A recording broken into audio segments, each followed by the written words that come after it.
Buonasera, intanto direi di aprire il sipario, magari se sentiamo confusione chiudiamo le porte per entrare qui in sala. Allora, intanto grazie, buonasera, seconda presentazione che facciamo quanto riguarda le settimane di storia. Un po' difficile arrivare oggi, ringrazio i presenti che hanno sfidato la sagra di San Martino, che hanno superato barriere stradali, New Jersey, per arrivare fino qui. Mi spiace per il disagio, è sempre così quando c'è San Martino. E grazie anche all'amministrazione comunale che qui oggi è presente, con l'assessore che è qui con noi, e dopo porterà un saluto. E grazie anche ad Antonio Rossetti, ben conosciuto, presidente già dell'associazione, che è storico, che non ha bisogno certo di presentazione. La serata di oggi è un qualcosa che secondo me è importante anche per raccogliere testimonianze di storia che molti di noi non conoscono, un lato oscuro di Cervignano. Mi sono ripromesso il tempo di parlarne, allora ho contattato non tanto tempo fa Antonio chiedendogli di parlarci di questo argomento. Mi pare che al tempo c'era una pubblicazione, io ho trovato delle fotocopie in realtà che sono in biblioteca e mi sono appassionato al tema. In realtà il tema è veramente interessante, ci sono ancora delle testimonianze a Cervignano su queste fortificazioni di Cervignano. Per quanto riguarda il periodo veneziano, magari lui si addentrerà anche nel periodo precedente. Ecco, un invito che faccio qui all'assessore che è presente è di portare un messaggio alla Giunta che quando verrà fatta una pista ciclabile, che mi pare che sia quanto riguarda il progetto di ciclovie delle lagune, peccato che non sia Garbin oggi che è il massimo esperto delle piste ciclabili, che magari arriverà dopo, e di portare una testimonianza sul Canevon, che è questa antica casa che ormai è diroccata. Qui c'è Omar in fondo che lavorava per Sarcinelli, che sicuramente conosce questo edificio che ormai si trova dei ruderi, ma che una volta si dice, ci parlerà Antonio, era una fortificazione, non so se proprio lì nel sedime, ma comunque nelle vicinanze, e allora di controllo delle navi, delle barche che arrivavano all'ingresso dell'Ausa. Allora l'Ausa era un fiume importante, no? Dopo vedremo il perché. Quindi magari studiare anche di dare un po' di appetibilità al territorio con queste importanti testimonianze dal punto di vista storico-culturale, che sono il messaggio anche per i visitatori e cicloturisti che vengono a Cervignano, che arrivano da tutta Italia, in questo caso da Lignano, ma arrivano anche ovviamente da buona parte dell'Italia, anche da altre regioni o stati d'Europa. Quindi non mi resta che passare la parola all'assessore che porta il saluto ovviamente del sindaco, di chi vuole lei, e di augurarvi una buona serata assieme ad Antonio e dopo ovviamente alla sagra di San Martino. Ecco, grazie. Grazie. Detto, niente, io vi porto i saluti del sindaco e dell'amministrazione comunale tutta, che ha avuto il piacere di dare patrocinio a questa interessante manifestazione di Cervignano Nostra, come questa ormai è la quinta edizione delle serate di storia cervignanese, e questa è la seconda serata, e con molto interesse la seguiamo anche noi, e ringraziamo questa associazione che ha sempre coltivato la storia cervignanese e che quindi non va nel dimenticatoio tante cose, quindi porterò queste notizie del Canevon perché appunto venga manifestato l'interesse fino al ciclabile, e non mi resta che augurare un buon lavoro allo storico Rossetti, che quindi anche con molto interesse sono venuta a seguire questa conferenza perché non conosco bene neanche io questa storia, quindi voglio conoscere, e vi auguro una buona serata, che senz'altro sarà in questa atmosfera festosa di San Martino, ormai è arrivato alla 150esima edizione, e niente, auguro buon lavoro a tutti e saluti. Grazie.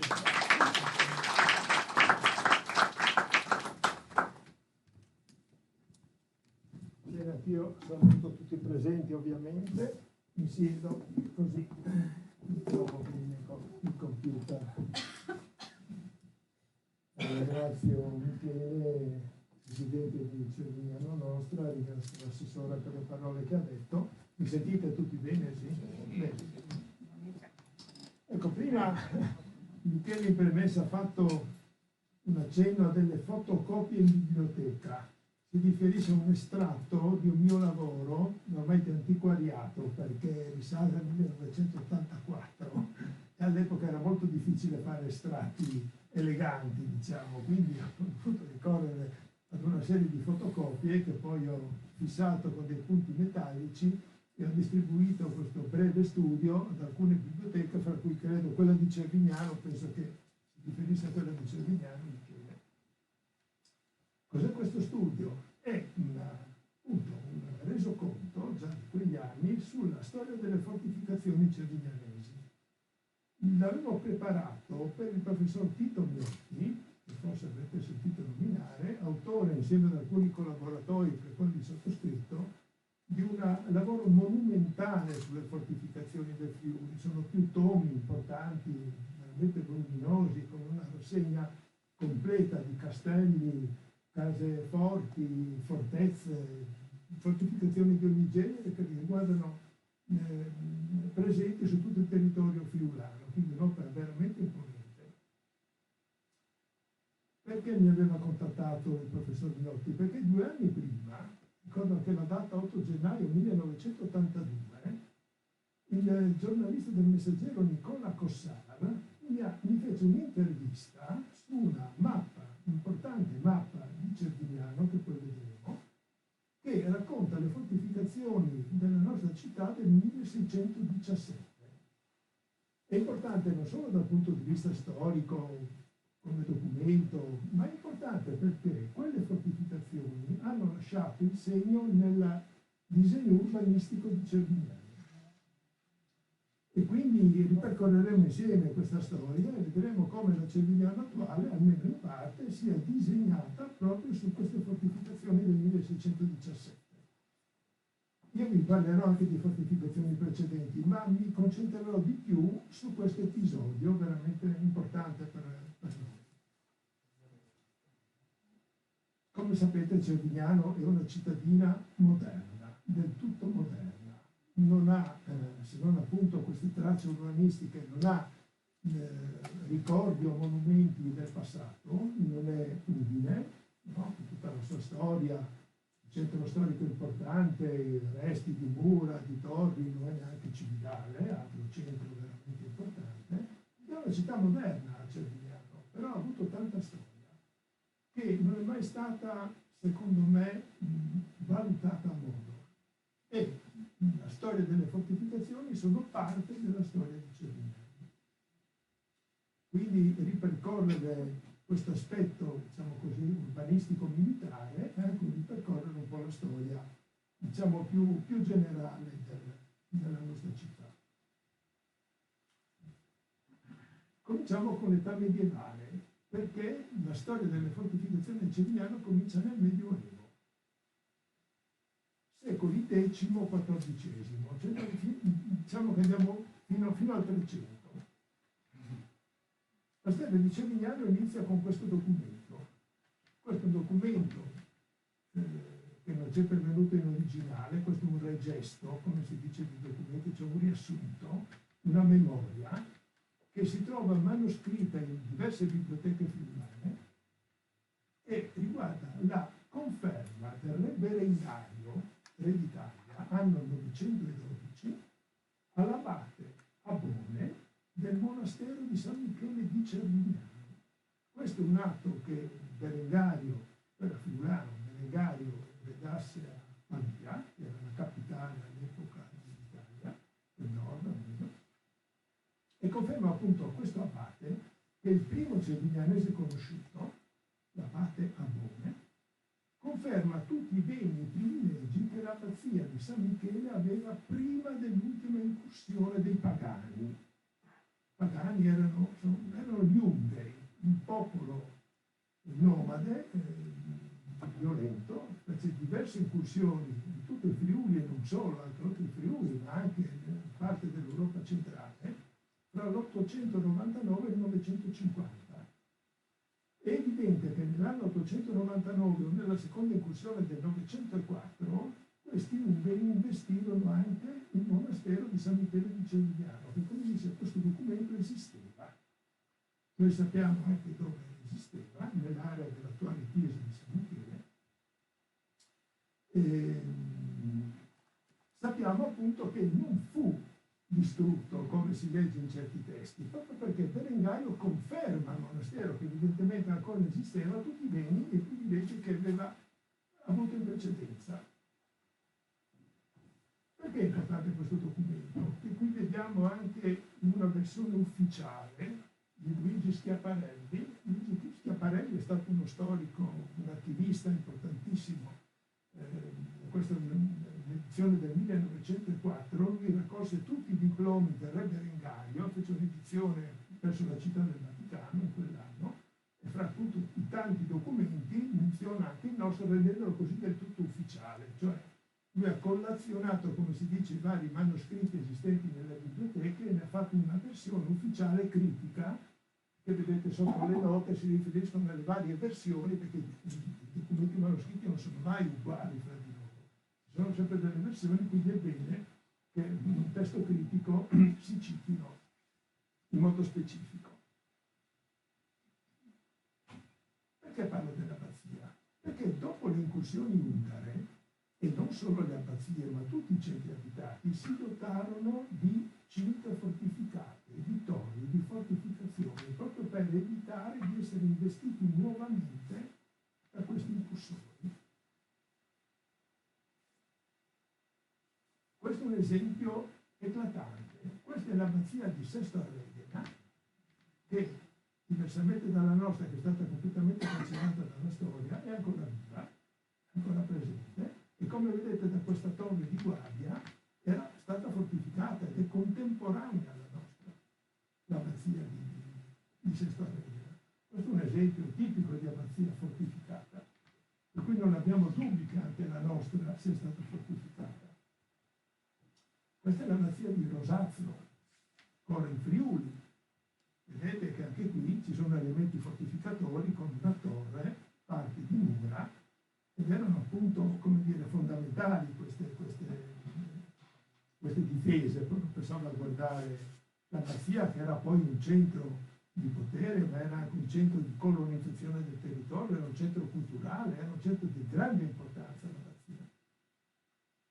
Qui siamo a San Nazario Sesia, un altro esempio che faccio, in Piemonte. Il Piemonte è ricchissimo di abbazie, di paesi fortificati tuttora. Anche il Piemonte fu investito da incursioni non ungare ma saracene, perché mentre dal nord-est arrivavano gli ungari, dal nord-ovest arrivarono i saraceni negli stessi anni, facendo devastazione invece per una padana anche loro. Come vedete un'altra abbazia molto bella, fortificata con mura, tra l'altro sono posti da visitare perché sono veramente suggestivi. E anche questa, che si trova presso Monteriggioni in provincia di Siena, vedete un'altra bella abbazia con il muro antistante ormai trasformato in caseggiato di abitazione, ma con la porta che ancora si vede, quel gran portone dove probabilmente stava una torre. Per cui questo è proprio il primo esempio di abbazia fortificata, di abbazia fortificata appunto come quella di Cervignano. Di solito l'abbazia non era mai un'entità isolata, aveva al suo fianco un abitato laico, cioè all'interno dell'abbazia stavano i monaci e tutti quelli che magari potevano servire direttamente i monaci, all'esterno stavano i dipendenti e gli agricoltori, i contadini che lavoravano in campi circostanti. Quindi a fianco dell'abbazia nasceva quasi sempre, come ha detto un architetto un bel libro, per gemmazione, come una gemma, dall'abbazia nasceva un borgo abitato, anch'esso naturalmente difeso da mura. Anche Cervignano non sfugge a questa regola. Quello che vedete è un documento importantissimo per noi, è dal datato l'anno 1036, l'originale non si trova in un grande archivio di Stato, si trova in una casa privata a Ioannis, presso la famiglia Frangipane, che possiede un archivio storico di primaria importanza, per cui documenti così antichi come questo, che sono di una rarità veramente estrema. In questo atto il patriarca Popone fonda o rifonda, non si è mai ben capito, l'abbazia benedettina, il monastero benedettino delle monache di Aquileia, che si trova appunto al monastero, secondo me cancellando qualche anno prima l'abbazia di Cervignano, per motivi che non sto adesso a spiegare, questa è una cosa un po' lunga che riguarda date e confini. E in questo atto praticamente lui dà il territorio dell'abbazia di Cervignano alle monache di Aquileia. In questo atto c'è scritto che lui regala, dona alle monache di Aquileia il castrum Civiganum cum silva, venazione et omnibus sivi pertinentibus, come si può leggere in questa riga qua sotto che è estratta dal documento originale. Cioè regala il castrum, cioè un castello vero e proprio. Il castrum, Civignano era un castrum nel 1036, anche questa è una, come dire, prerogativa abbastanza rara, essere denominati come castrum, vuol dire che il centro era anche importante. Inoltre appunto regalava la venazione, cioè il diritto di caccia e tutte le altre, tutti gli altri privilegi di cui le monache potevano disporre intorno a questo castrum, che probabilmente all'epoca comprendeva sia l'abbazia sia appunto l'abitato laico che era sotto a fianco dell'abbazia stessa. Anche qui qualche esempio. Qui siamo a Nonantola, altra abbazia contemporanea alla nostra, con A, ho indicato qui la chiesa abbaziale di Nonantola, e con B l'abitato laico. Perché anche a Nonantola succede questo, c'è questa gemmazione di un borgo a fianco dell'abbazia, un borgo fortificato. Infatti l'abitato B, che ancora oggi è ben visibile a Nonantola, è fortificato e ci sono ancora delle torri. Gli esempi sono innumerevoli, qui ne faccio alcuni. Questo è il Sesto Regina, prima abbiamo visto una foto da terra, queste sono foto satellitari, con la A indico la chiesa abbaziale, il complesso dell'abbazia, e con B l'abitato laico che si è formato al di fuori dell'abbazia. La cosa vale per tutta Italia, quindi addirittura sono andato in Calabria, questo è San Giovanni in Fiore, vedete qui sotto il monastero appunto omonimo, in A, e con B c'è l'abitato laico fortificato, in questo caso a forma circolare, non quadrata, devono essere circolari, quadrati, eccetera. E questo è Cervignano. Con A indico la chiesa di San Michele, dove stava l'abbazia di San Michele, e non faccio tutte le considerazioni sul fatto che il quale stava esattamente lì, e con B indico il castrum, cioè proprio l'abitato laico che è nato a fianco dell'abbazia. Che cos'è questo castrum, questo abitato laico? È un isolato ancora presente a Cervignano, che è chiuso da Piazza Unità, Largo Openda, Piazza Libertà, via 20 settembre e Piazza Marconi. Questo grande rettangolo sta proprio a fianco dell'abbazia. Qui lo vediamo in un disegno che ho pubblicato tanti anni fa in un libro sul Medioevo di Cervignano, vedete il complesso dell'abbazia e a fianco questo castrum, l'abitato laico, esattamente come è successo per gli esempi precedenti e tantissimi altri che si potrebbero fare. In questa foto degli anni 40 di Cervignano, presa dall'aereo, si vede forse ancora meglio la situazione con A, la chiesa di San Michele, cioè il luogo dell'abbazia di San Michele, con B, il castrum, l'abitato laico, e vedete come significativo questo percorso delle frecce rosse, che sono la strada che da Aquileia portava a nord, cioè il cordone ombelicale del patriarcato di Aquileia in quegli anni, verso la Germania, verso la Baviera. Siamo ai tempi di Poppo, che Al Capone era di origine bavarese e per lui il controllo della strada da Aquileia a fine Baviera era fondamentale. Ne ho parlato qualche giorno fa in un'altra conferenza a Strasotto, non sto a ripetermi, ma a noi qui interessa vedere come la strada proveniente da Aquileia arriva al Castrum e cosa fa? È costretta a deviare, deve fare un giro intorno a questo isolato, mentre logica avrebbe voluto che arrivata in Piazza Unità la strada continuasse dritta, magari con un angolo ottuso, verso il ponte dell'Ausa. E invece noi è costretta a deviare. E con questa presenza di un insediamento architettonico, urbanistico, dentro un luogo abitato, su una strada, è estremamente significativo. Non lo dico io, ma lo dicono grandi urbanisti, non sono un urbanista. Questi grandi urbanisti, per esempio, portano sempre questo esempio tipico. Qui siamo appena a sud di Foligno, in Umbria. Questo borgo si chiama Sant'Eraclio ed sta sulla via Flaminia. Come vedete, questo Castrum, anche questo, blocca la via Flaminia, che arriva da sud da Roma, prosegue verso nord, verso Rimini, ma è costretta a deviare intorno, non riesce ad attraversare questo luogo forte. È la stessa situazione di Cervignano. E questo è uno scorcio di parte del Castrum, come naturalmente si poteva vedere agli inizi del Novecento, è preso dal campanile di San Michele, guarda verso via 24 Maggio e queste case in primo piano che formano così un angolo retto sono parte del Castrum che stava appunto a fianco all'abbazia e stava ancora oggi a fianco alla chiesa di San Michele. Vi faccio notare la bellezza del palazzo che sta lì a destra con bifora. Quello era un palazzo molto antico, adesso ci sono delle case moderne al suo posto che affacciano su Piazza Libertà. Era poi la casa delle monache, si fermavano lì le monache di Aquileia quando d'estate lasciavano Aquileia, che era un posto praticamente invivibile d'estate, per le paludi, per la malaria, si trasferivano a Cividale e lungo la strada si fermavano in questo edificio. E adesso fa angolo con il caffè centrale. Nella parte dall'altra parte. Sì, la casa Puntin è lì. Come tante cose è stato distrutto. Allora c'era il giardino. Sì, c'è ancora il giardino adesso. Perché Cervignano ha perso la sua identità? Perché ha subito delle devastazioni negli anni. Poi farò un cenno al 1509. È andata a fuoco, è stata messa a fuoco Cervignano nel 1509.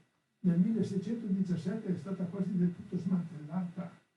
Nel 1780, per costruire la nuova chiesa di San Michele, è stata rasa al suolo la piazza antica con la chiesa antica di San Michele. E non voglio parlare dei tempi nostri, perché anche nei tempi nostri sono stati abbattuti degli edifici importanti e significativi, ma ormai questa è la storia passata. Stiamo ancora un attimo nel Medioevo. Questa è una pagina di un codice del 1344 che è di fondamentale importanza per la storia di Cervignano.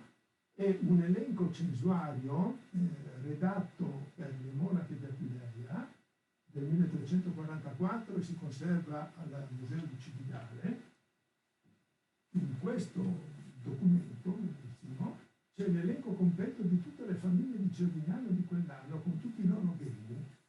E ci sono tante informazioni di carattere onomastico, toporomastico, commerciale, agricolo, eccetera, eccetera.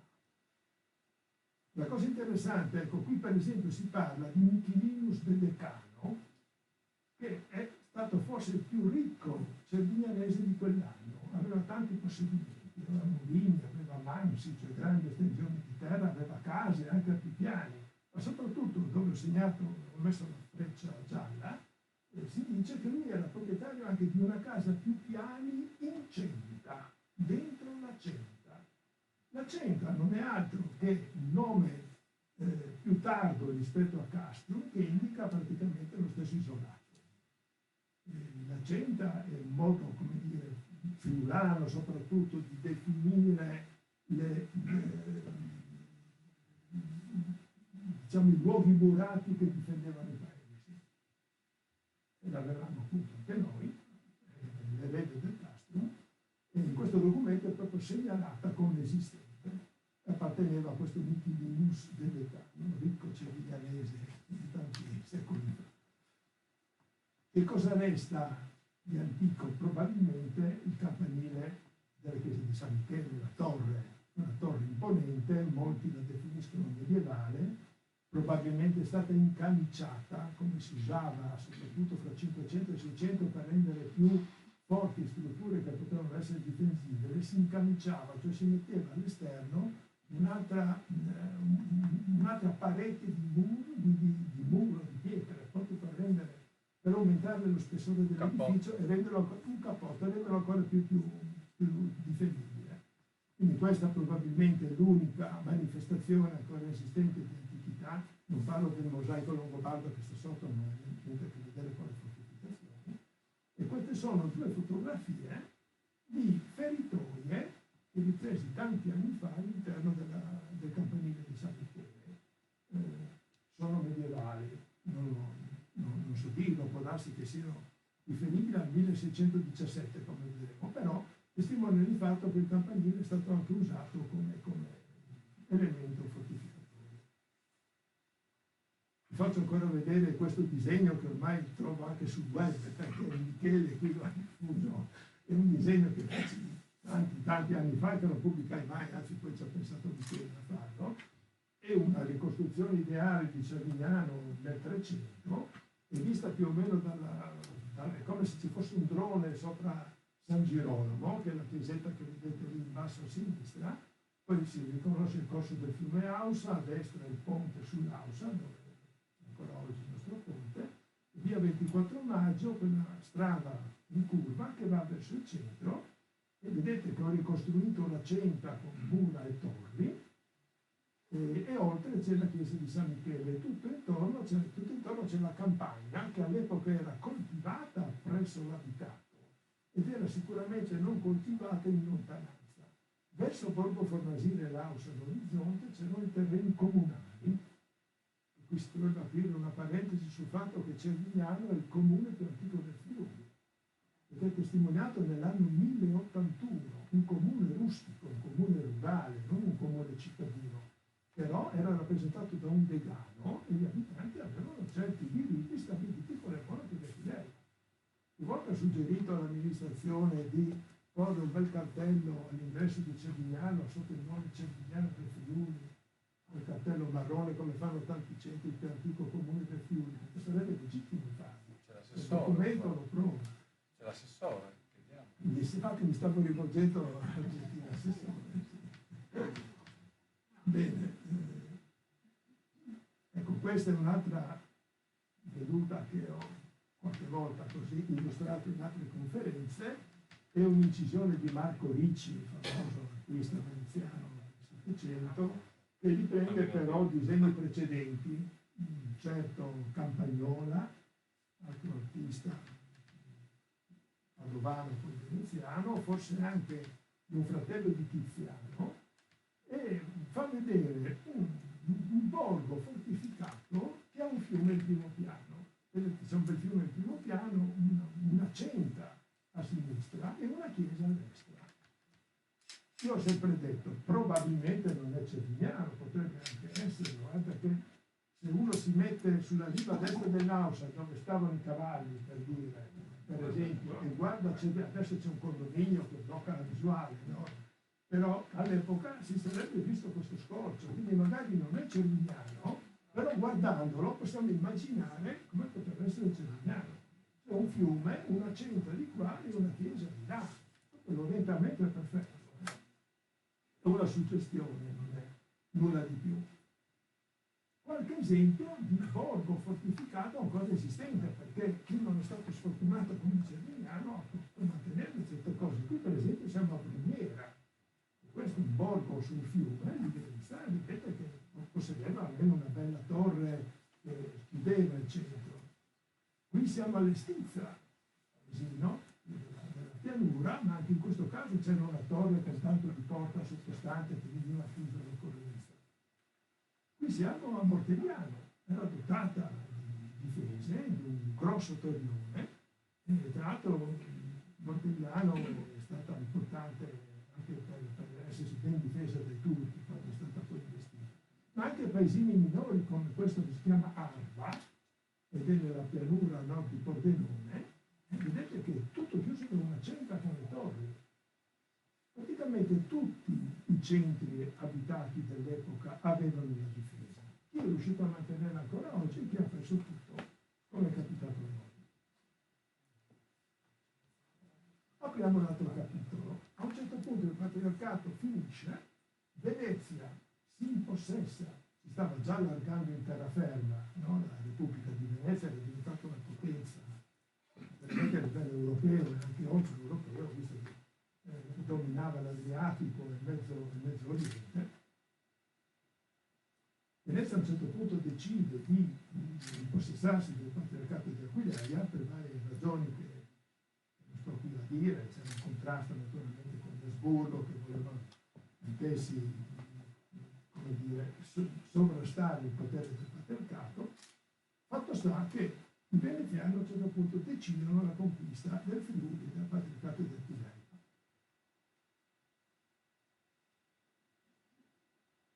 E, come dire, incidono nella storia cervinianese dal 1418 fino a queste date che vedete, la guerra di Cambrai 1509-1516, come un secolo. Nel 1418, cioè 2 anni prima della conquista ufficiale del Friuli, i veneziani sono già a Cervignano, perché Friuli, il patriarcato perde il suo potere, Venezia si possessa del Friuli nel 1420, ma già nel 1418 Cervignano viene investita. Potrebbe essere, come dire, un preparativo, un test, come diciamo oggi, no? Per verificare la forza difensiva del patriarcato, che era dotato di un suo esercito all'occorrenza, naturalmente. Fatto sta che nel 1418 2 eserciti, possiamo dire, veneziani, uno che arriva da terra, da nord, e uno dal fiume Ausa, sbarcano a Cervignano, guidati da questi condottieri che vedete, Savognano, Buzzaccarini, una canossa e un veliero dal mare. Soltanto dal mare, lungo l'Ausa, sbarcano a Cervignano circa 3.000 soldati con 60 bocche da fuoco, quindi una potenza per l'epoca estremamente considerevole. Probabilmente altrettanti giungono da nord. Perché arrivano a Cervignano? Perché era la porta d'ingresso di Aquileia. Dovevano superare il ponte sull'Ausa, arrivati a Cervignano, presa Cervignano, Aquileia era praticamente presa anch'essa. Questo è il primo episodio, appunto, di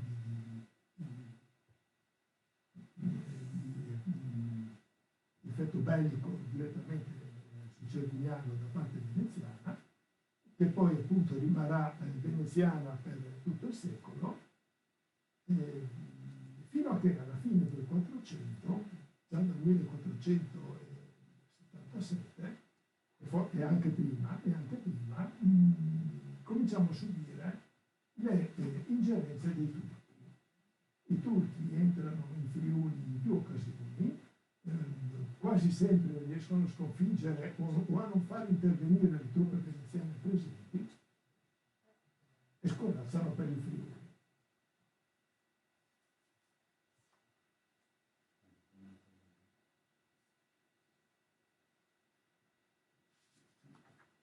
Abbiamo la fortuna di avere un cronachista veneziano che si chiamava Marin Sandino, che in quegli anni e fino a tutta la guerra di Cambrai che avviene subito dopo, registra quello che succede in tante parti del Friuli, e non solo, ma anche a Cervignano. Vi leggo alcuni brani, ecco, questo qui per esempio è riferito al fatto che si temeva nel 1499 l'ultima incursione turca.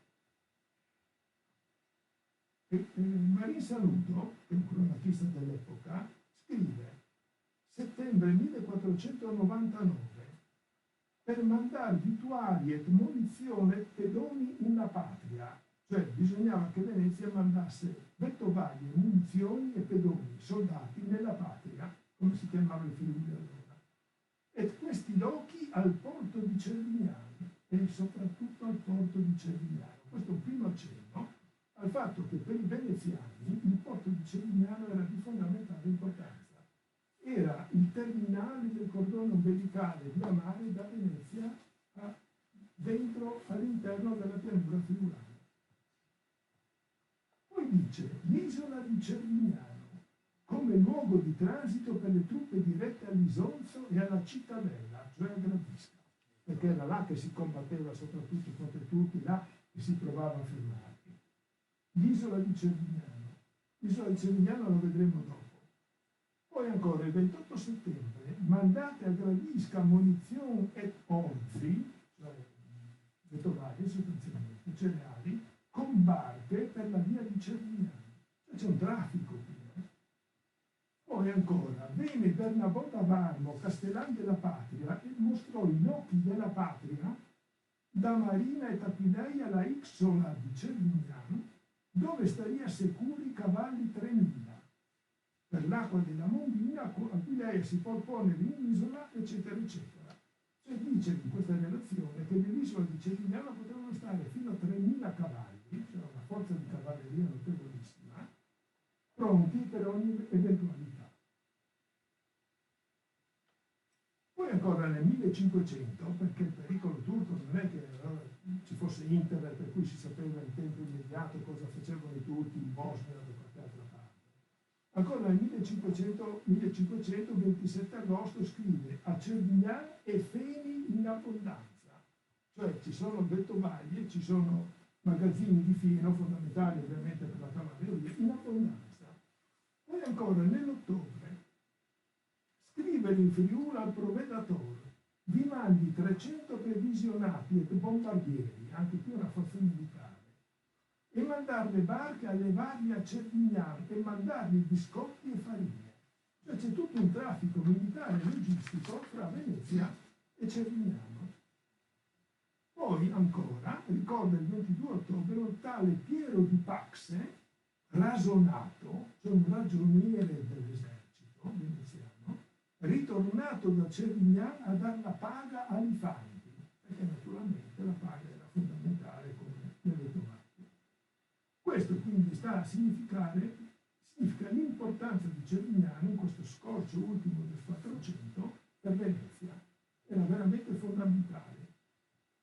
Non c'era ancora Pallanova in quegli anni, quindi il porto di Cervignano era un luogo forte, così come il castello di Strassondo, che era l'unico centro fortificato fra Udine e il mare veneziano.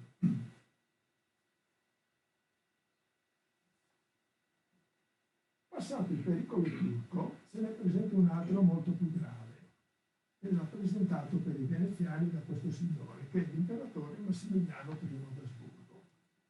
Suo padre, pochi anni prima, fu accolto molto sontuoso, devo dire, dai veneziani, perché fece un viaggio attraverso il Friuli e si fermò anche a Strassondo. A Strassondo in via dei Castelli c'è una lapide che ricorda la sosta del Federico III di Germania, padre di Massimiliano, ospite del castello di Strassondo, e quindi dei veneziani essenzialmente.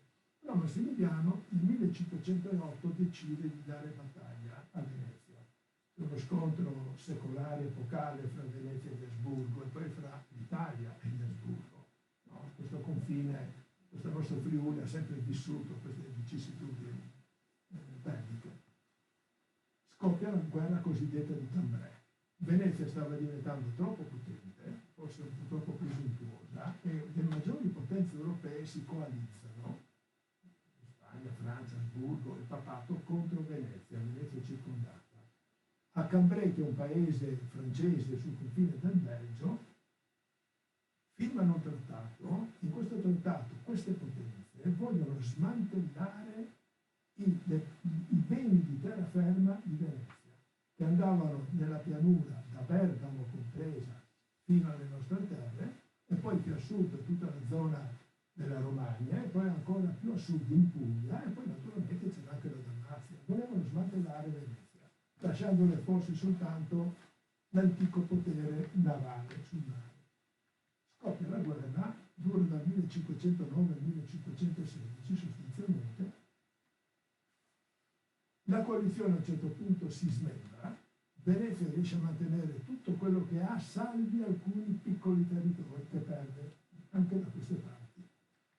Comunque si svolge in questo modo. Cervignano è coinvolta in tutto questo, è coinvolta in un modo tragico.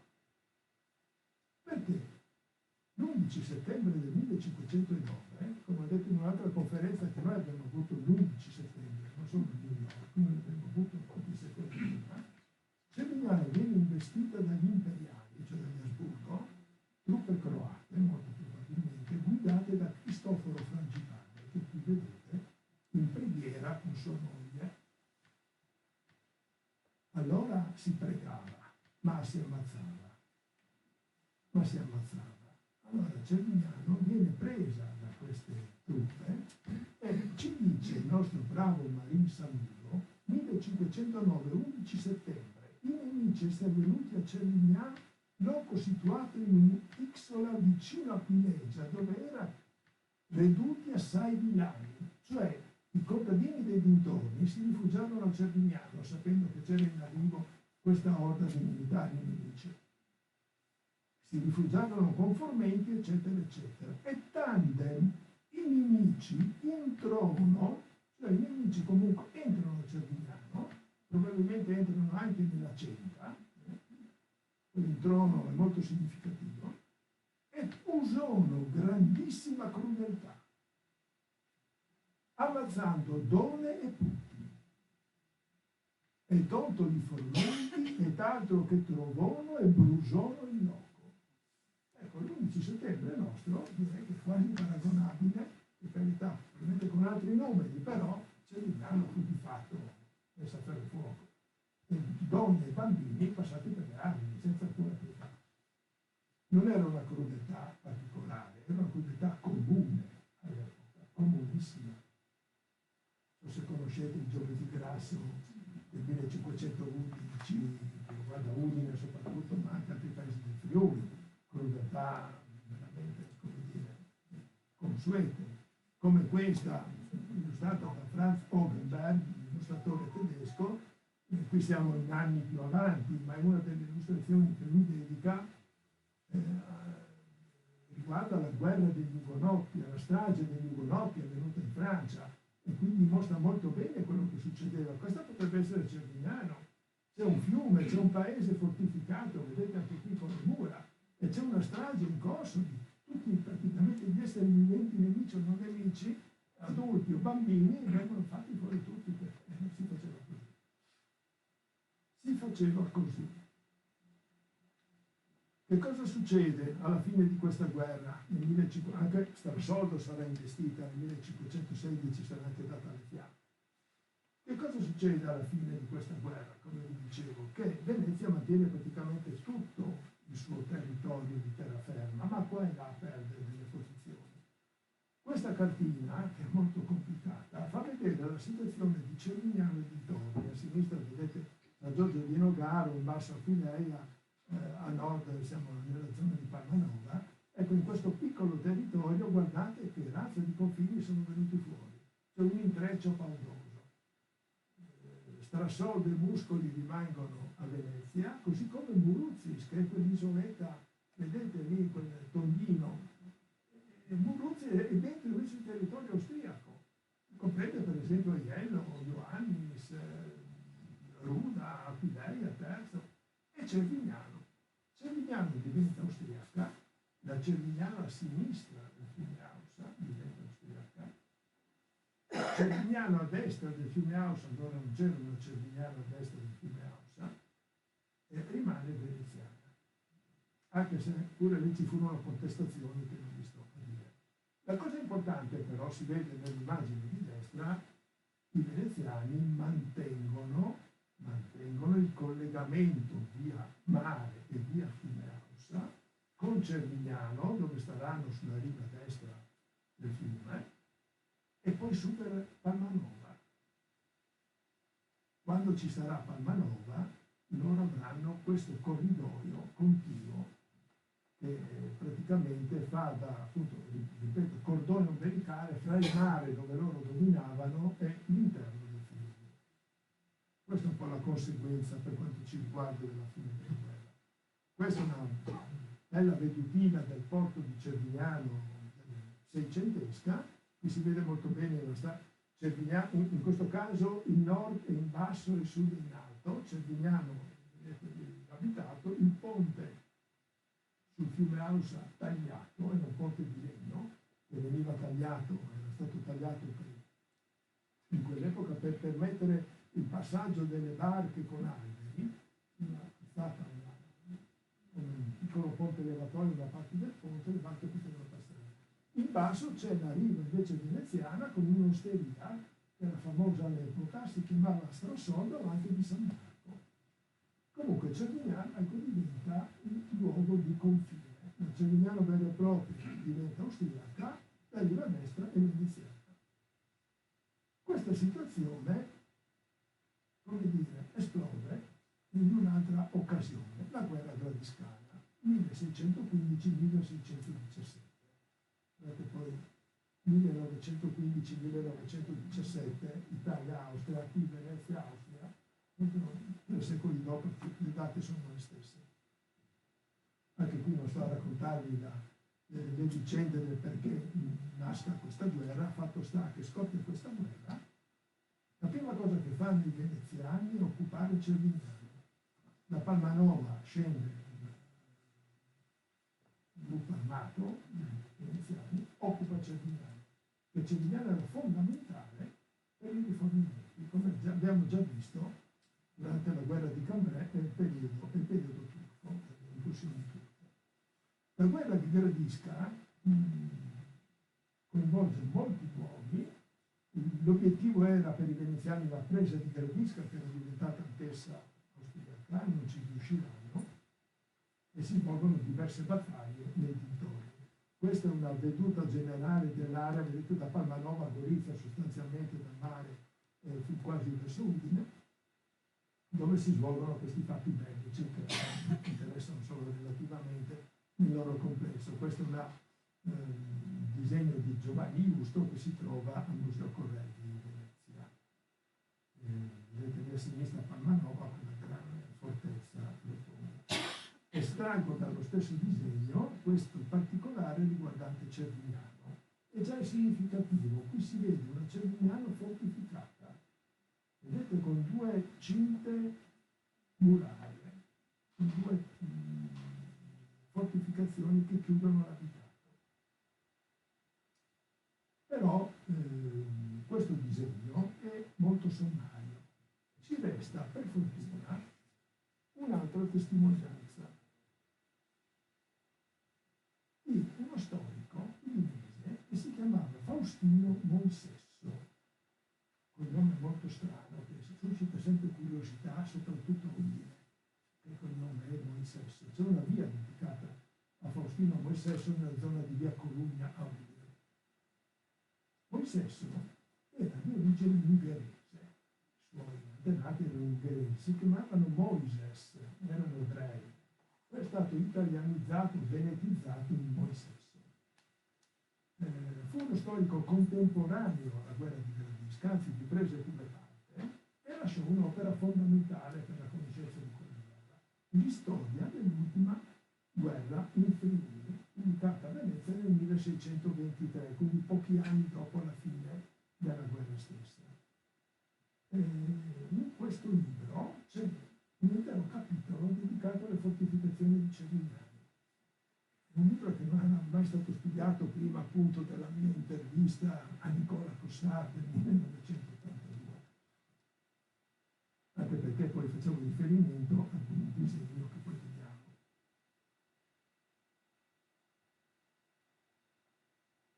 Prima di arrivare al capitolo che dedica a Cervignano, Moisesso ci parla di una fortezza, di un piccolo forte in realtà che si trovava a Fogliano Re di Puglia. Appena sulla pendice per caso c'è una chiesetta che si chiama Santa Maria del Monte, e che i veneziani fortificarono in quell'occasione. Ma la cosa interessante è che qui si legge, nel libro di Moisesso, che allora, qui c'è scritto che da là si potevano appunto tenere i collegamenti e i contatti con i quartieri di Meriano, di Medea e di Romans, altri tre borghi fortificati, ma soprattutto di Cervignano, vedete lì al centro del testo, dove faceva capo la maggior parte della gente e delle munizioni. Cervignano è proprio il punto strategico di questi eventi, che venivano da Venezia.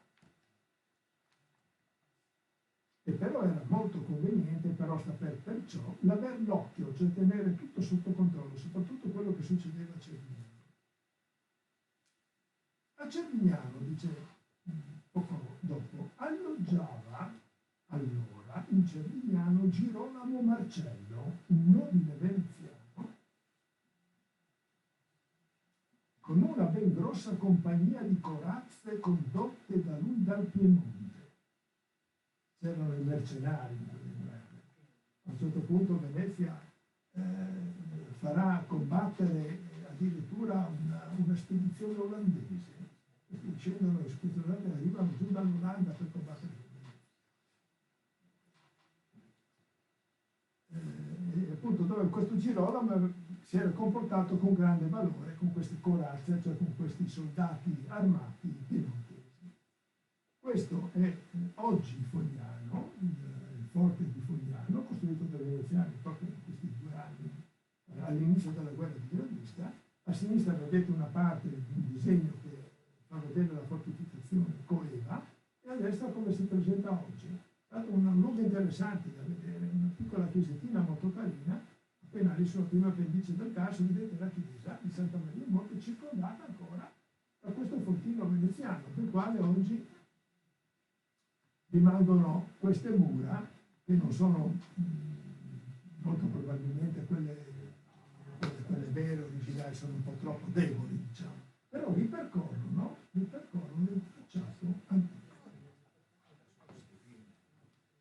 Ecco, più avanti Moisesso dedica tutto un capitolo a Cervignano, e questo qui, fortificazioni di Cervignano. Adesso qui vi leggo qualche cosa, perché sono veramente interessanti per la nostra storia. Qui è l'inizio e qui poi continua con il testo, però adesso è impossibile che lo leggiate, ma adesso lo leggo. E questa è una cartina, che ho trovato all'Archivio di Stato di Venezia nella raccolta Tercuz. Tercuz è stato un collezionista di vestiti, e poi ha donato come è stato acquistato, francamente non mi ricordo, una collezione di mappe e disegni portati che oggi si trova all'Archivio di Stato di Venezia.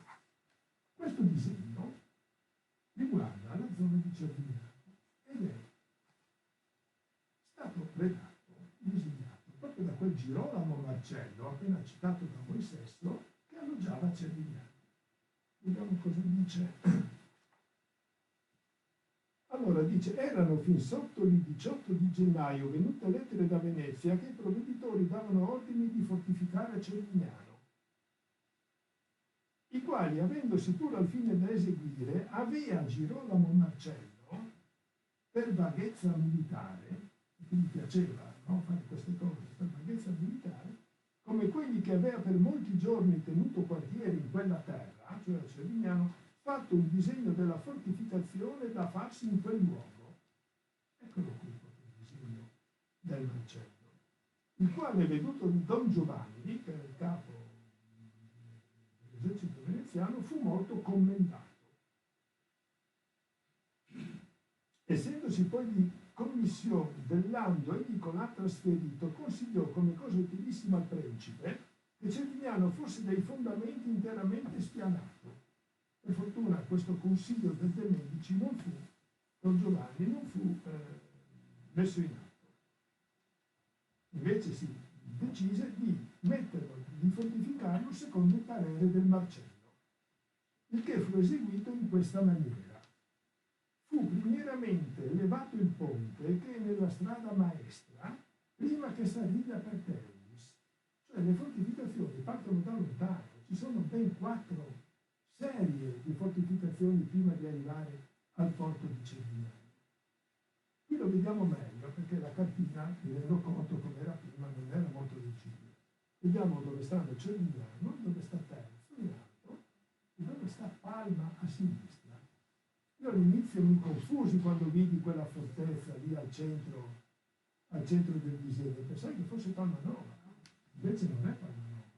Palma Nova sta là a sinistra. Questa fortezza era prevista a Cervignano, 5 baluardi che vediamo.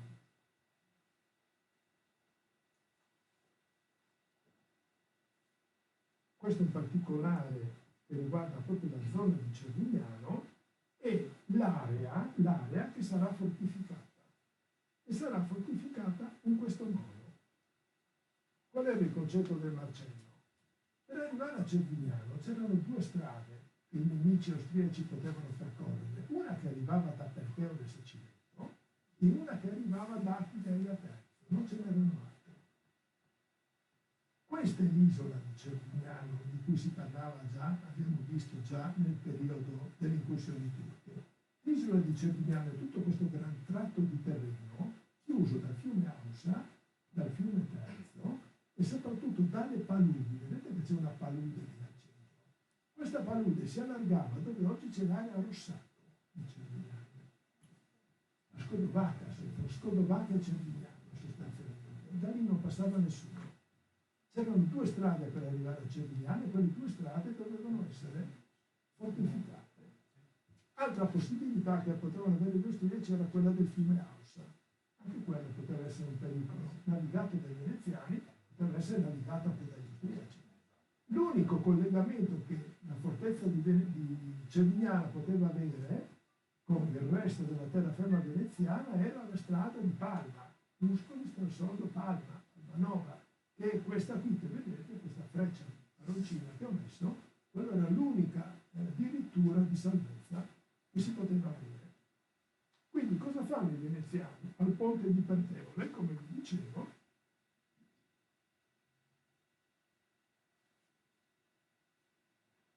fu fatto amovibile con ordine a quelli del villaggio di Perteole che ogni sera lo levassero e ogni mattina lo ripristinassero. C'era un ponte mobile, chi abitava a Perteole doveva svolgere questa mansione. Quindi c'era già un primo blocco che potevano trovare gli austriaci. Si fece lì stesso il ponte di Saciletto, vedete un po' più in basso, anche lì c'era un ponte sul canale, lo fecero levatoio. Si fece il medesimo al ponte del Molino. Vedete dove è il Molino? Ancora più verso Cervignano. È il Mulino Variola di oggi, sulla Roggia Fredda. Anche lì fu fatto un blocco prima di arrivare al centro di Cervignano. Della strada corrente di Cervignano, fabbricandosi dalla parte pur del Molino sopra un rilevato un pasticcetto quadrato. Pasticcetto vuol dire una piccola fortificazione costruita con tutti i materiali disponibili di armamento, un pasticcio, con la sua palizzata e mettendosi dentro un corpo di guardia di una dozzina di soldati. Quindi lì c'era un corpo di guardia in via Gorizia sostanzialmente. E alloggiandosene 4 o 6 nel mulino, che non c'è il mulino Variola di oggi, era un edificio più piccolo, fortificato di buone feritorie per riparare alle sorprese ed ovviare che l'inimico non tagliasse il sostegno dell'acqua. Quindi difendeva anche il pasticcetto appunto che avevano fatto, per il quale effetto si fece anche dalla banda di Cervignano un poco di trincea riscontro quel sostegno e dal canto di fuori si scarpò il terreno di là dall'acqua, acciò l'inimico avesse difficoltà nella salita. Insomma, in via Gorizia, dove c'è il ponte sulla Roggia Fredda, fu creata questa barriera multiforme di blocco dell'eventuale nemico. Poi, al villaggio di Terzo, che vedete in alto a destra, si fece un ridotto per 12 uomini sulla punta dell'isolotto fra i 2 ponti, dove le acque si congiungono, circondandolo di palizzate di fosso largo, Si fece anche di pali di tavoloni un sostegno che abbracciasse le due acque sotto il forte a tiro di pietra, perché l'acqua gonfiasse di sopra. Un sostegno è praticamente una specie di piccola diga, ecco, per far alzare l'acqua in modo che circondasse molto di più e con più efficacia il ridotto, questo piccolo fortino che avevano fatto. Si disfece anche una casa a Terzo che era vicina all'acqua del lato di Cervignano per servirsi della materia, quindi usarono i laterizi, e nella coperta e rinforzare il sostegno e anche a coprire il corpo della guardia del forte per levare l'offesa che da essa il forte poteva ricevere. Per questa casa è servita per costruire la fortificazione, ma anche è stata demolita anche perché da lì qualcuno poteva sparare su questo fortino. Si tagliarono anche qui ambidue i ponti, a ciò non si potesse andare a ridotto se non con la barca. Voi direte, ma a Terzo, dov'era tutto questo posto con l'acqua? Sì, è una cosa effettivamente. Però Terzo, anticamente, era fatta così. L'incrocio del semaforo e la strada che va verso il centro di Terzo, era questa la situazione. Dove oggi c'è il parcheggio di Terzo davanti all'antica Valera, come si chiama? Oggi c'è un parcheggio, ma lei c'è un lago praticamente. Vedete con le due isolotti che vedete lì, quelli indicati dalla freccia gialla. A sud, qui a destra, che va verso sud, è la strada che va da Chileia, e dritta su in alto è la strada che va a Cervignano. Questa era la situazione, quindi i veneziani sfruttano questi isolotti per costruire questa fortificazione e controllano totalmente la strada che arriva da Aquileia.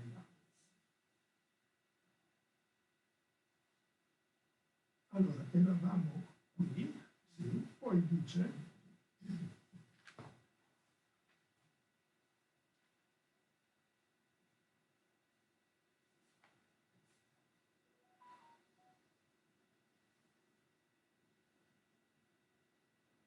poi fortificarono anche il mulino, che abbiamo visto prima, di Terzo, con delle feritoie.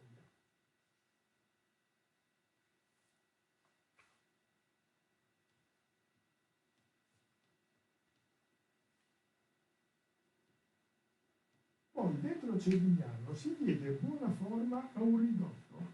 Tra l'altro tagliarono, vedete anche la strada di Aquileia, ci sono due tagli, misero due barricate anche in via Aquileia, praticamente fra il cimitero e il centro di Cervignano.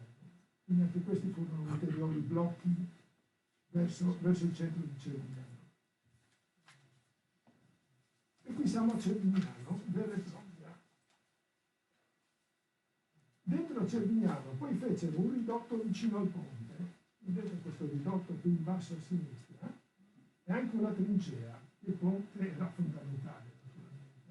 Fecero, non sto a leggere tutto il resto, fecero un altro ridotto sull'Ausa, entrambi fortificati e dotati di artiglieria, e fra i due tracciarono questa trincea ad angolo, come vedete qui, in modo che, dice il Moisesso, chi sparava con i cannoni non sparasse all'amico, cioè sparavano in questo senso lungo questa trincea ad angolo. Più all'esterno, vedete la linea azzurra, fecero un'altra trincea fortificata, che comprendeva sostanzialmente tutto il centro di Cervignano dell'epoca, salvo le poche case che vedete fuori, quelle del Mulino Variola e quelle del Borgo Salomone, che stanno lì a destra del Mulino Variola. Anche qui, con il tratteggio rosso indicato le strade che arrivano da Matteo e Saciletto a sinistra, da Aquileia a Terzo in alto, e la linea verde invece la via di fuga, la via di soccorso, il cordone ombelicale con Palma, che era già costruita a questo punto, e l'entroterra veneziano. Bisogna ancora notare un ridotto su questo lato del fiume, sulla linea destra, diciamo dove il fiume Ausa fa la curva praticamente dal ponte, no? Fa la curva. Questo ridotto serviva a proteggere tutti i materiali che i veneziani avevano calpestato sulle due vie, fieni e altri legnami e altri materiali. Era praticamente un distretto logistico gigantesco e serviva tutto l'esercito veneziano che stava combattendo. Altra cosa interessantissima da notare è quella clave. Vedete dove è ridotto sull'Ausa? Per evitare che imbarcazioni veneziane delle austriache notte tempo potessero entrare nell'area difesa, mi misero un travone, dice Moisesso, con le punte di fuori verso l'esterno, che ogni sera si chiudeva e ogni mattina si apriva. Praticamente una trave che girava così sulla superficie dell'Ausa e era bloccata dall'altra parte di notte, in modo che nessuna barca potesse entrare nell'area portuale. Una cosa veramente notevole tutto questo complesso fortificatorio, fatto appunto secondo il disegno di Girolamo Marcello. Ci rimane il forte, quel forte a 5 baluardi che vedete a sinistra. Disegnato, messo lì, vuol dire che stava dove oggi è la divisione Iulia, sostanzialmente. Il fiume Ausa attuale, quello che fa la curva, i veneziani avevano eventualmente previsto una canalizzazione pulita, vedete, messa così, in modo da circondare d'acqua questo forte. Probabilmente questo forte non è mai stato costruito. Non ne parla il Moisesso, e nel progetto di Marcello, non si vede, è coperto, perché è disegnato su una patella che si apre così, si piega e allora appare. Quindi era come un occhione. Lui ha detto, se serve, qui ho il progetto di un ponte che se giro questo pezzetto di carta, nella mappa originale, lo giro così e si posiziona come lo vediamo qua adesso. Se non serve lo chiudo e non lo facciamo. Probabilmente non è mai stato costruito. È interessante notare che questo forte è identico, a 5 baluardi, a quello che i veneziani avevano previsto come ultimo rifugio possibile nel centro della piazza di Palmanova, dove oggi c'è lo stendardo. Avevano inizialmente previsto la costruzione di un forte identico, e questo qui a destra, identico a quello che eventualmente avrebbero costruito a Cervignano. Questa è la storia delle fortificazioni del 1617. Finita la guerra, in novembre del 1617, i veneziani pensarono di smantellare Cervignano per non lasciare nulla agli austriaci. Cominciarono a smantellare molte case, pagando però i proprietari, in modo che potessero ricostruire altrove. Poi si fermarono, ovviamente si salvarono la piazza antica con la chiesa di San Michele, la chiesa di San Girolamo e qualche altra costruzione. Perché dicevo che sono molto interessanti e attuali anche queste fortificazioni? Perché le ritroviamo nella Cervignano di oggi. Vedete a sinistra Cervignano nel disegno del Marcello, a destra in una foto aerea di parecchi anni fa, ancora valida. Con i puntini sono le 3 strade, a sinistra in alto verso Panteone, centro in alto verso Terzo, in basso verso Muscoli e Palmanova. Vedete le fortificazioni. La prima, quella più vicino al fiume, non è altro che il complesso di via 24 maggio e via 20 settembre, con la punta che dà su Piazza Libertà. Sta proprio esattamente, corrisponde esattamente alla prima linea fortificata. Più difficile individuare quella esterna, ma siccome Cervignano non ha un reticolo stradale complesso, è identificabile. Non era una linea regolare. Lo stesso Moisesso dice che i veneziani, per costruire queste fortificazioni, si avvalsero anche di case esistenti, di posizioni già in essere, non è che fecero tutto ex novo. Ed ecco quindi che il giro esterno di mura ha 3 vertici verso l'esterno che sono identificabili. Il primo a sinistra corrisponde al grattacielo di Piazza Indipendenza. Se fate caso, il grattacielo si trova su un angolo della piazza, che allora non era una piazza, ma già nelle carte catastali dell'Ottocento si riconosce questa forma, che corrisponde proprio alla prima angolazione della fortificazione esterna. La seconda punta può corrispondere all'angolo fra via 11 febbraio e via Roma. Questo è un angolo che ricorda molto bene la seconda angolazione esterna, quella centrale. E la terza punta corrisponde alla casa Burla di via Mercato, dove arriva via del Zotto, che anche lì, se vi mettete davanti alla casa Burla, vedete via Mercato così e l'altra linea che va verso il fiume Ausa. Tra l'altro il fiume Ausa anticamente non aveva l'aspetto che ha oggi, era già molto sinuoso, per cui era molto più vicino alla casa Burla rispetto ad oggi. Questo disegno poi corrisponde molto bene, se vedete l'arrivo di via Aquileia, proprio arriva in mezzo a queste due angolazioni, esattamente come nel disegno del Marcello.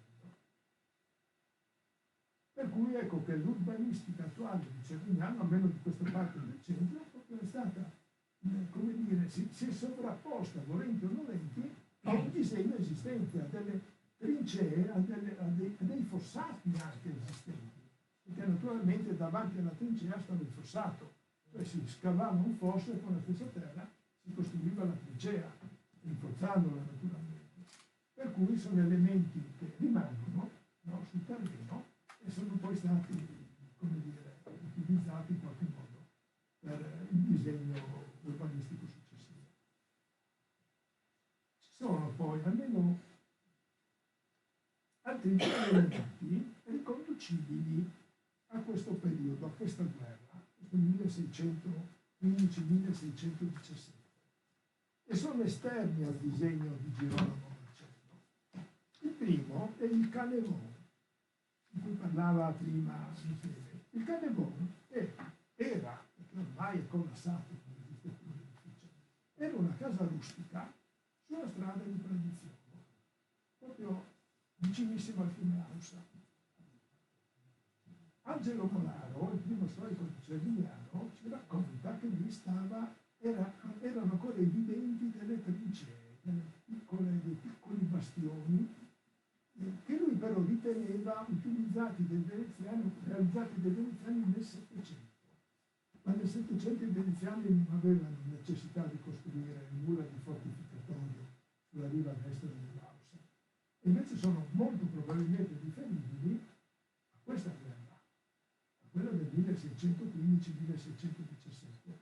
Io stesso ricordo che da bambino, quando frequentavo quei posti anche in veste di Boy Scout, ricordo che si vedevano ancora intorno al Canevon questi linee di terra significativi.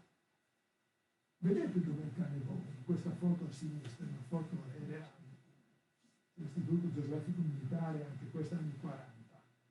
E quell'edificio allora appunto esistente. A destra si vede lo zuccherificio, parte dell'area dello zuccherificio. Oggi il fiume Ausa va via dritto, come si vede nella foto, ma all'epoca faceva una doppia curva, come evidenziato nella mappa antica di destra, che riproduce sempre il Canevon definito torre sul fiume, un richiamo proprio alla fortificazione, e lì è evidente il giro che faceva, la doppia ansa che faceva il fiume Ausa.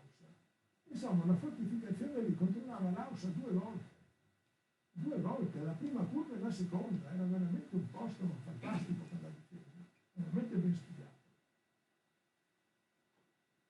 Ecco, un altro caso di possibile utilizzo dell'edificio relativo a questo periodo bellico è la casa Zania e poi Marangoni sul fiume Ausa. Vedete la casetta piccola, probabilmente da identificare con la casetta della sanità già, di cui già parla un documento del 1615, siamo in quegli anni. Vedete la casetta domina il ponte sul fiume Ausa, lo domina proprio. Durante i lavori di restauro, quella foto è vecchia naturalmente, oggi l'edificio è ben restaurato, durante i lavori di restauro però si rinvennero due feritoie e poi sono state, non ho mai capito perché, murate. Ma io conservo la foto di una, che è questa. Stavano proprio lì nella casetta bassa due feritoie che controllavano il ponte e controllavano anche il piazzale del porto che stava dall'altra parte, quindi feritoie veneziane a controllo degli austriaci sull'altro lato. Ed è una cosa, direi anche questa carina, è uno dei tanti esempi di cose che scompaiono qui nella storia della nostra città. Chiudo, sono stato presente molto lungo, chiudo parlando di alcuni forti austriaci sull'Austria. Finora abbiamo parlato di fortificazioni veneziane. Finita la guerra di Gradisca, Venezia si ritira di nuovo sulla sponda destra dell'Austria e l'Austria riprende Cecchino. Venezia non entra più nella nostra storia delle fortificazioni, ma in qualche modo c'entra adesso l'Austria. C'entra nei primi anni del Settecento. Perché? Ci sono due guerre in Europa, la guerra di successione spagnola e la guerra di successione polacca. Nel 1700, la prima nasce nel 1700, la seconda scopre nel 1733.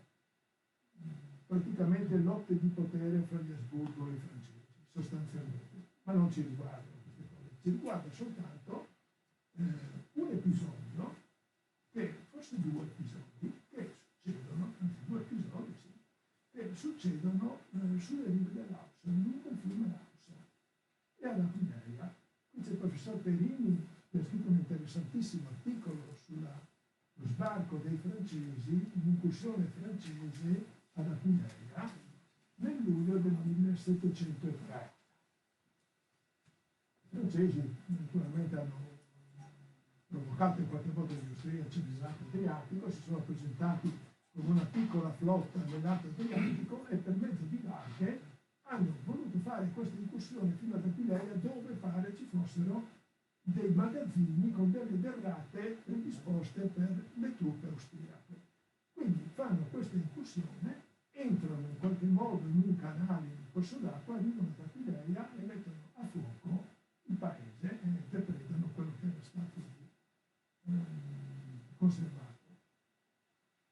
Esiste una relazione del capo militare di questa spedizione francese, un ufficiale che si chiamava Duquesne, e che il professor Perini riporta per intero, estremamente interessante, ma come lo stesso professor Perini dice, rimangono dei dubbi su questa incursione, forse anche sulla data, forse sulle modalità, perché ci sono due incongruenze. In questa relazione il francese dice che Aquileia si trovava a 7 leghe all'interno del territorio friulano. Anche partendo dal mare, 7 leghe sono circa 28 chilometri, come scrive Perini. Aquileia non ha 28 chilometri dal mare, anche dal mare aperto. E poi dice ancora questa relazione che per arrivare ad Aquileia dovette combattere, assaltare due forti, due ridotti, due fortini austriaci costruiti lungo il corso d'acqua che ha dovuto risalire per arrivare ad Aquileia. Ma come dice giustamente Perini, non ci sono corsi d'acqua che portano ad Aquileia all'epoca difesi da forti. E quindi rimane un piccolo mistero. Però la distanza dal mare e la presenza di forti è coerente col fiume Ausa. Siccome i francesi arrivarono anche a Cervignano, chi dice nel 1702, alcuni storici, altri nel 1703, nello stesso anno dell'incursione di Aquileia, può darsi che nella relazione, due relazioni così vicine, due eventi così vicini, abbiano creato una certa confusione. Per cui abbiano magari confuso Cervignano e Aquileia. Ecco. Ed è una cosa che rimane ancora, come punto interrogativo. Qui vedete uno dei forti che Dio comincia a costruire lungo il fiume Ausa, però anche qui c'è una contraddizione, perché in una mappa a sinistra c'è scritto che quel forte che vedete lì indicato dalla freccia, quel ridotto, che si trova più o meno all'altezza del canale Banduzzi, quello che arriva da Torriscosa, a sud del Mar di Carotte, per chi conosce il fiume Ausa. A sinistra in quella mappa c'è scritto che è stato costruito nel 1704, in quella di destra nel 1734. Quindi il primo sarebbe riferibile a incursioni dovute alla guerra di successione spagnola e il secondo è riferibile a eventuali incursioni della guerra di successione polacca. Ecco, già qui c'è una confusione. Ecco, qui vedete il forte di prima, che è riportato in altre due mappe del Settecento, come potete vedere qui, e poi poi anche a destra una foto satellitare che mostra esattamente la posizione nel quale si trovava. C'è un'altra carta molto interessante, questa qui del 1726, che riporta due forti sempre lungo l'Ausa. Quello a sinistra, che è molto vicino alla foce, l'isola Barancole, è definito come trincea vecchia. Il 1726 trincea vecchia poteva essere veramente riferibile all'incursione del 1703, e l'altro invece in alto a destra come trincea. Ecco, quindi le trincee c'erano, questi forti c'erano lungo l'Ausa, ma non lungo il fiume, i fiumi che portavano da qui né lungo l'Anfora né lungo il Natissa. Quindi questo epilogo così delle fortificazioni, molto tardi, ormai siamo nel Settecento, devo dire chiude un po' questo aspetto della conferenza e lascia un punto interrogativo, perché sarebbe bene approfondire tutto questo. Mi scuso se sono stato lungo e vi ringrazio dell'attenzione.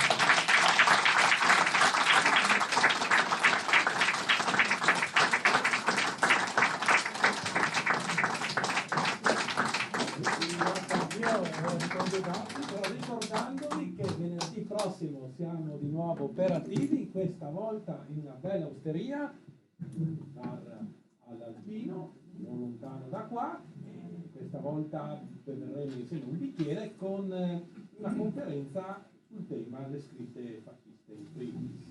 Okay. Grazie ancora e speriamo di vederci venerdì prossimo.